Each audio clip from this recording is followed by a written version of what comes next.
நமஸ்காரம். உங்கள் அன்பிற்கும் அபிமானத்திற்கும் உரிய வித்யாபுத்திரன் வி.ஆர். ராஜா கொளத்தூர் என்று பேசுகிறேன். ஸ்ரீ மாத்திரை நமக. காலையில் அமாவாசையினால் நான் பேச முடியல, இதிலே பிஸியாக இருந்துட்டேன். ஸோ அப்புறம் பூஜை எல்லாம் பண்ணி முடிஞ்சு சீக்கிரமாக ஆனால் கூட மத்தியானம் ரொம்ப டயர்ட் ஆகிடுது, பேச முடியல. ஸோ அதனால் சாயந்தரம் தான் பண்ணுறேன் இன்றைக்கி. நான் மன்னிக்கணும், நிறைய பேர் எதிர்பார்க்கிறா. இப்போ இது இந்த வீடியோ 574வது வீடியோ. இது திரிபுரா ரகசியத்தினுடைய தாட்சாயணியை பற்றி உண்டான கதை. என்னை மனசை பாதித்தது ரெண்டு. திரௌபதி வஸ்திராபரணமும் இந்த தாட்சாயணியோடைய அந்த யாககுண்ட பிரவேசம் தான் ரொம்ப கஷ்டமாக நான் நினச்சிப்பேன்.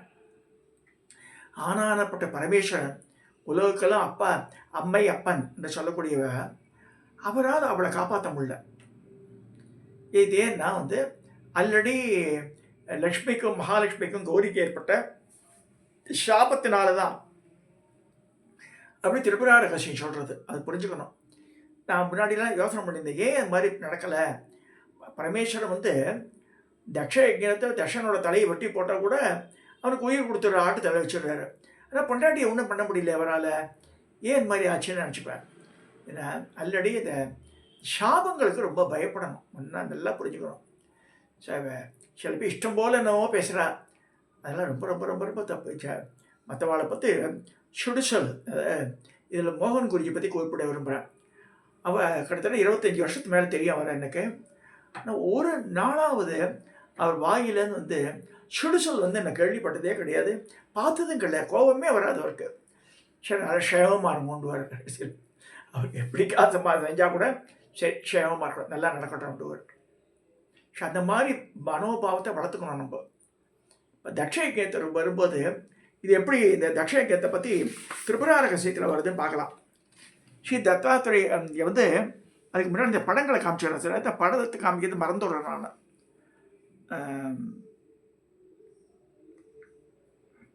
தக்ஷ யஜ்ஞ படங்கள் 1 by 1. இந்த தாட்சாயணி அந்த தீயில் இந்த ஹோமகுண்டத்தில் குதிச்சிட்றாவோ. திருவிளையாடு சினிமாவில் ஸ்கந்த புராணத்தை சொன்ன மாதிரி கச்சியப்ப சிவாச்சாரியாரை சொல்கிறார்.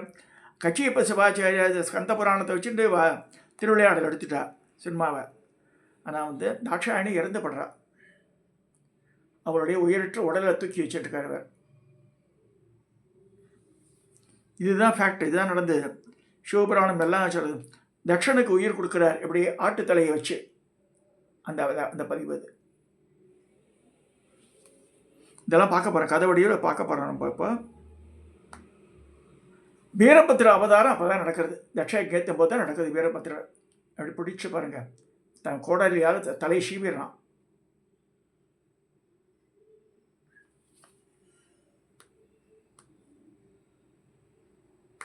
இது மேலே அம்பாளை காட்சி அளிக்கிறார்.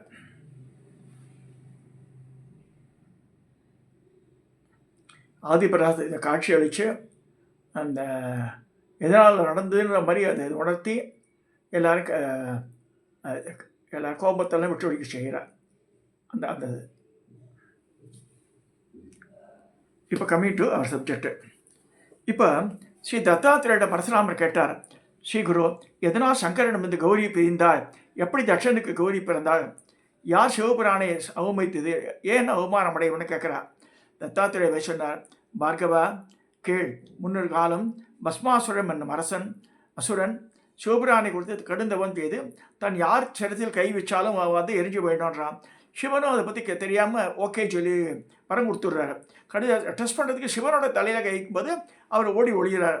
அந்த இடத்துல மகாவிஷ்ணு போகினி வாடி எடுத்து அவ நடனமெல்லாம் ஆடி அவனை மயக்கி நான் சேர்றாமெல்லாம் செய்யின்னு சொல்லும்போது அவனும் வித்தியாசமாக பண்ணிட்டு இருக்கான். டக்குன்னு தலையில் வச்சு காமிக்கிறார். அவன் தான் கையை வச்சு தான் தலையில் சொல்கிறான், அவனே அரிச்சு போயிடுறான்.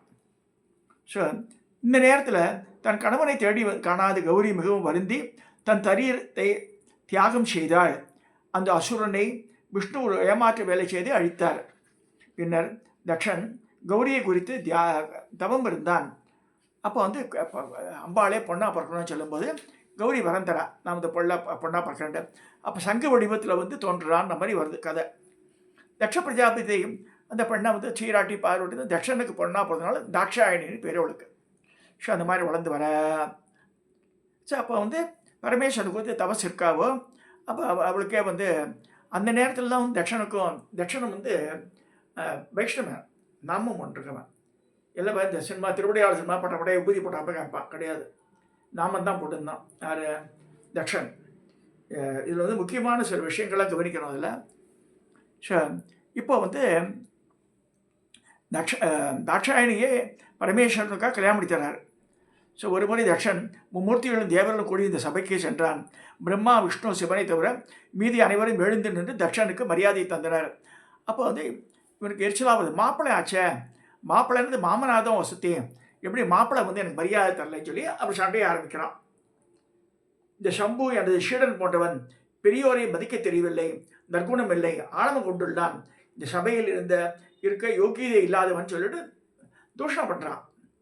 மூடன் மாதிரி பேசாதுன்னு பிரம்மா அவனை அடக்கி வைத்தார். அன்றிலிருந்து தக்ஷன் எப்போது சிவபெருமானை நிந்தித்த வண்ணம் இருந்தான். ஒருமுறை தக்ஷன் பெரும் யாகம் செய்ய நடத்த தீர்மானித்து அனைத்து தெய்வங்களையும் ரிஷிகளையும் அழைத்தான். சிவனையும் தன் பெண்ணையும் தாட்சாயணியை மட்டும் அழைக்கவில்லை. இந்த யாகம் நடத்தது குறித்து தேவர்கள் மூலமாக தாட்சாயணி தெரிந்து கொண்டு யாகத்துக்கு போக விரும்பினாள். கணவன் தடுத்தும் கேளாது அங்கு சென்றாள். அப்போ அப்படி சொல்கிறா தவிர சிவபுராணம் என்ன சொல்கிறதுன்னா, அவர் ரொம்ப இது பண்ணும்போது அப்போ வந்து தசமகா வித்யா ரூபத்தை காமிக்கிறார். காமிச்ச உடனே அப்போ விசேஷனம் பார்க்குறார். விதி வலியுது, விதி வழி மதி செல்றதுன்னு சொல்லிட்டு விட்டுறாரு. அப்போ நந்தியை கூப்பிட்டு நீ யாக்கரை ஆக்ஷன் போயிட்டு வான்றார். அப்போ வந்து நந்தியை வந்து ரிஷமாக மாறி தாட்சாயணி ஆக்ஷன்ட்டு பல பரிசு பொருட்களாக எடுத்துகிட்டு ஃபங்க்ஷன் போகிறா. நிறைய படப்பரிவாரத்தை தான் போகிறா. அங்கே போனால் கூப்பிட்றதுக்கு நாதி கிடையாது அவளுக்கு. பாருங்க, சொந்த பொண்ணு அப்பாத்தில் யாகம் நடக்கிறது, 27 நட்சத்திரமாக விளங்குற அஸ்வினியை ஆரம்பித்து ரேவதி வரைக்கும் அவங்க வந்திருக்கா. சந்திரனோட பொண்டாட்டிகள் மிச்சம் எல்லாரும் வந்திருக்கா, எல்லா தேவர்களும் வந்திருக்கா. ஆனால் பொண்ணுக்கு மரியாதை இல்லை. அங்கே போனோடனே ஆக்சுவலாக முன்னாடியே நிறைய தடவை சொல்லுவேன் நான், ஆற்றுக்கு பொண்ணு வந்தால் நல்லா வந்து ஏலக்காய், இந்த குங்குமப்பூ இதெல்லாம் போட்ட பால், நல்லா பசும்பாலை காய்ச்சி அது தரணுமா இன்வைட் பண்ணுறதுக்கு. ஆனால் இங்கே வந்து என்ன செய்யறா, அவளை கூப்பிட்றது கூட ராதியில் சீட் கூட யாரும் தரல. இப்போ இந்த மாதிரி நடக்கிறது. கண்ணில் தீப்பு இருக்க தட்சன், மகளே, சிவனுக்கு இந்த யாகத்தில் கலந்து தகுதி இல்லை, அவரிடம் சம்பந்தப்பட்ட உனக்கு தகுதி இல்லை, நீ உன்னை யார் கூப்பிட்டா, எதுக்கு நீ வந்தா அப்படின்ற. அப்பா சொல்கிற, மற்ற பெண்களையும் மாப்பிள்ளையும் அழைத்து நீங்கள் என்னையும் கணவனையே யாகத்தை அழைக்கலைன்னா யோகிதையே கிடையாது உங்களுக்குன்றார். இந்த கடிஞ்சொற்களை கேட்ட உமா, தந்தையே உங்களுக்கு புத்தி கெட்டுவிட்டது, எல்லாம் தலைகீழாக தெரிகிறது, இந்த யாகம் பலன் தராது, முடிவுறாது, ஒழுக்கம் இல்லாத அந்தணன், கணவன் இல்லாத பெண், வலிமையை இல்லாத அரசன், படகோட்டு இல்லாத படகு, நிலவு இல்லாத இரவு, கதிரவன் இல்லாத பகல் போன்று உனது யாகம் சோபிக்காது போகணும்னு சபிக்கிறார். தட்சன் சிறந்து தேவையில்லாமல் உளர்கிறாய், உனக்கு கண் இல்லையா, சுடுகாடு அலைந்து கொண்டு கையில் மண்டை ஓட்டை வைத்து கொண்டு புலித்தோலை அரக்கை செய்து அரவங்களை அணிந்து கொண்டு பேய்கணங்கள் சூழ எலும்பு மாலை அணிந்து கற்றை சடையனாய் உள்ள நாட்டியக்காரன் உன் கணவன், அப்படிப்பட்டவரை எப்படி யஜ்யத்துக்கு அழைப்பது, உன் அதிர்ஷ்டமில்லா கணவரிடம் நீ திரும்பி போன்னு திரும்பி சொல்கிறான் தட்சன். தன் காதை பற்றி கொண்ட தாட்சாயணி சொன்னாள், தந்தையே, மகாதேவன் மீது உன் போக்கு சகாது, மகேஸ்வரனை அவமதித்தால் உன் யாகம் வீணாகும், என் கணவரை பைத்த கடிஞ்சொற்களை கேட்டு இந்த சரீரம் இனி உனக்கு உதவாது, இந்த காது தான் கேட்கறது, இந்த காது இந்த பாடியில் இருக்கு, அதனால் இந்த சரீரமே உதவாதுன்னு சொல்லிட்டு ஹோம குண்டத்தில் போய் குதிச்சிடுறா. பொண்ணே அதில் குதிச்சு போது பத்தின்னு எரியறது அப்படியே பாடி. அம்மா கத்துறா, எல்லா சகோதரிகள்லாம் கத்துறா, என்ன செய்ய முடியும், அப்படியே அழிஞ்சு போயிடுது. இந்த யாகத்தீயெல்லாம் இது பண்ணும்போது அதுக்கு முன்னாடியே ததீசி மகரிஷி அவர் தான் தட்சனுக்கு நிறைய புத்தி சொல்கிறார். இது பல புராணங்களில் படிச்சிருக்காம்பா. ஸ்ரீமத் பாகவத்திலேயே வேலுக்குடி கிருஷ்ணன் கூட சொல்லுவார். தக்ஷ யஜ்யத்தை பற்றி பாகவத்தில் ரொம்ப அழகாக சொல்கிறார். நிறைய பல பேஜஸ் அதுதான் தக்ஷ யஜ்யம் தான். தக்ஷ யஜ்யம் எல்லாமே எந்த புராணமும் வராது. 18 புராணத்தில் பல புராணங்களில் ஸ்கந்த புராணத்தை எல்லாமே தக்ஷ யஜ்யத்தை பற்றி பெருசாக சொல்லும். அதை படித்து எனக்கு வந்து தாட்சாயணின்னு சொன்னாலே என் மனசு வந்து நான் பற்ற பொண்ணாட்டம் எனக்கு வந்து கவலையாகிடுவேன் நான். அதே மாதிரி திரௌபதி வஸ்திராபரணம், அவ்வளோ பேர் அந்த சபையில் அவளுக்கு புடவை பிடிச்சி உயிரான்னு சொல்லும்போது எத்தனை வருஷத்துக்கு முன்னாடி 5000 வருஷத்துக்கு முன்னாடி நடந்தது. இது வந்து 20,000 வருஷத்துக்கு முன்னாடி நடந்தது. பார்வதி பரமேஸ்வரா கல்யாணம் ஆகி 17,000 வருஷம் ஆச்சு புராணத்து ரீதியாக. அதுக்கு முன்னாடி தாட்சாயணி இருந்திருக்கா. 18,000 வருஷமே வச்சுக்கோங்க. அந்த பீரியட்லேயே இந்த மாதிரி இருந்திருக்கு. அப்போ வந்து தாட்சாயணியை காப்பாற்ற முடியல அவரால். அவர் உடனடியாக வந்து அங்கே ரியலைஸ் பண்ணி டக்குன்னு மண்டையில் ஒரு கட்டை ஷடையை தூக்கி கீழே போடுறார். அதுலேருந்து தான் வீரபத்திரன் உருவாராம். வீரபத்திரன் உருவாகும் போது காளி ஸ்வரூபங்களாம் உருவாகி நீங்கள்லாம் தட்ச யஜ்ஞத்தை அழிச்சிருங்கன்றார் அவர். அவள் தான் பெரிய பரிவாரத்தோட பூதகணங்களோட வந்து வெட்டி சாச்சிடுறான் எல்லாரையும். அதில் நிறைய பேர் தேவர்களுக்கு கால் போகுது, கை போகுது. அந்த நேரத்தில் வந்து பரமேஸ்வரன் வர இருந்ததுக்கு அப்புறமா வந்து இதில் வந்து நிறைய பேர் தட்சம் வந்து நிறைய பொற்காசுகள் பட்டாடைகள் தரான்னு சொல்லி நிறைய பிராமணா போகிறான் அந்த யஜ்யத்துக்கு. அவளுக்கெல்லாம் ஒரு சாபம் வருது. என்ன வருதுன்னா, நீங்கள்லாம் வந்து என்னை பூஜை படத்துக்கு அருகதை கிடையாது உங்களுக்கு. ஸோ அதனால் எனக்கு அகெயின்ஸ்டாகவே நீங்கள் பேசி என்னை நிந்திச்சே வந்து நீங்கள் கடைசியில் உயிரை விடணும். அவள் அதான் வைஷ்ணவ பிரகாரம் ஒரு கருத்து இருக்குது. அதில் இது வைஷ்ணவ சம்பிரதாயத்தில் சொல்ல மாட்டாங்க இந்த இதை. ஆனால் வந்து நிறைய பேர் பாருங்க தூஷணம் பண்ணுவாள். தூஷணம் பண்ணால விட்டுது.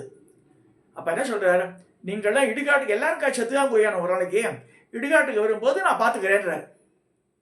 அந்த தட்ச யஜ்ஞத்திலே வர்றது இதெல்லாம் தட்ச யஜ்ஞத்தில். அதுக்கு வந்து you have to spend one week spend பண்ணணும். அது என்னென்ன இந்த வார்த்தை பரிமாற்றங்கள்லாம் என்ன நடந்துன்னு. ஸோ பாருங்கள், ஈஸ்வரன் நினச்சா பண்ணியிருக்கலாம், ஆனால் பண்ணலை அவர். ஏன்னா தாட்சாயணியோட முடிவு இப்படி தான் இருக்கணும் அப்படின்னா மாதிரி விட்டுட்டார் அதை. ஸோ அதுக்கப்புறமா தெரியும் உங்களுக்கு, அவர் அந்த பாடியை எடுத்துகிட்டு போகிறார். ஹிமாலயாஸ் உட்காந்துருக்கார். அவர் அசஞ்ச சமயத்தில் வந்து மகாவிஷ்ணு அந்த பாடியை 51 துண்டுகளாக போட்டு இந்தியா முழுக்க பரவி செய்கிறார். அதான் சக்தி பீடங்களாக அமைகிறதுன்னு இருக்கு. அந்த பாடியெல்லாம் எங்கே போய் விழுந்துன்னா, ஈஸ்வரனுடைய டமரகத்திலேருந்து பிறந்த அந்த அக்ஷர சக்திகள் ஆல்ரெடி விழுந்திருக்கு, அக்ஷரங்கள் விழுந்திருக்கு. அந்த இடத்துல அகாராந்த க்ஷகாராந்த 51 எழுத்து, சமஸ்கிருத எழுத்து. அந்த எழுத்துக்கள் விழுந்த இடத்துல தான் வந்து இந்த பாடி போய் விடுறதுன்னு சொல்லப்பட்டிருக்கு. ஸோ தென்னாட்டில் எடுத்து பார்த்தா வெரி ஃபியூ பிளேசஸ். இந்த சாயாவனம் நம்ம திருச்சி பக்கத்தில் இருக்குது, அங்கே ஈங்கோய் மலைண்டு அந்த இடத்துல அது வந்து ஷாயை நிழல் விழுந்த இடம். வந்து இது வந்து காஞ்சி காமாட்சி அம்மன் கோவில், ஆதி காமாட்சி. இந்த காமாட்சி இல்லை, ஆதி காமாட்சின்னு இருக்குது. அது வந்து ஆதிபீட காமாட்சின்னு சொல்லி காளி ஸ்வரூபம். அது அங்கே தான் வந்து ஒட்டியானப்படலையா என்பது அம்மாவோட இடுப்பு எலும்பு விழுந்த இடம் அது. அப்புறம் நம்ம 1-2 பிளேஸ் சொல்கிறா. அது அவுப்பாடு சேர்ந்து இந்த 51 பீடத்தில் செல்லும்போது எனக்கு தெரிஞ்ச தமிழ்நாட்டில் 1-2 பிளேஸ் தான், ஜாஸ்தி கிடையாது. ஆந்திராவில் ஸ்ரீசைலம் இருக்குது. மிச்சம் எல்லாம் வந்து நார்த்தில் தான் போகிறது. இது அதுவும் தெரிஞ்சுக்கணும். தட்சயஜ்ஞம் சொல்லும்போது திருப்பரா ரகசியத்தில் கொஞ்சம் ஷார்ட்டாக போட்டான் அதை. ஸோ தத்தாத்திரேயர் சொல்கிறார், கேள் பரசுராமா இப்போ வந்து பகவானே கங்கா சக்தியின் வடிவமானு எப்படி கேட்குறாரு. ஸோ தத்தாத்திரேயர் சொல்கிறார், கேள் பரசுராமா, திரிபுரா குமாரி திரிரூபிகா என்பவளை பூமியை தூய்மையாக்க கங்கையாக உருவப்படுத்துகிறாள். இந்த வந்து திரிபதான் பேர், அவள் பேர். இந்த 3 சக்திகள் ஒன்றா சேர்ந்து கங்கை. ஸோ அவளை காண்பதும் தொடுவதும் பருகுவதும் பாவத்தை போக்கும் 3 பாதைகளில் செல்வதால் அவள் திரிபதா என்கிறாள். மானிடர்கள் மீதுள்ள கருணையால் நாம் காணும் நதியாக ஒடுகிறாள். எனவே நதி ரூபத்தில் கங்கையாக இருப்பது திருமண சுந்தரி தான் சொல்றார். இது யார் சொல்றார்? இவர் தத்தாத்திரேயர் பரசுராமருக்கு இந்த விளக்கத்தை கொடுக்கிறார். இன்னைக்கு தட்ச யஜ்ஞத்தை பற்றி பார்த்துருக்கோம். இந்த திரிபுரா ரகேஷனுடைய இந்த தட்ச யஜ்ஞ கதை இதோட நிறைவு செய்கிறேன். நமஸ்காரம். இதுவரை இந்த இது ஷேர் பண்ணுங்க, லைக் பண்ணுங்க, அப்புறம் வந்து சப்ஸ்கிரைப் பண்ணுங்க, இதெல்லாம் செய்யுங்க.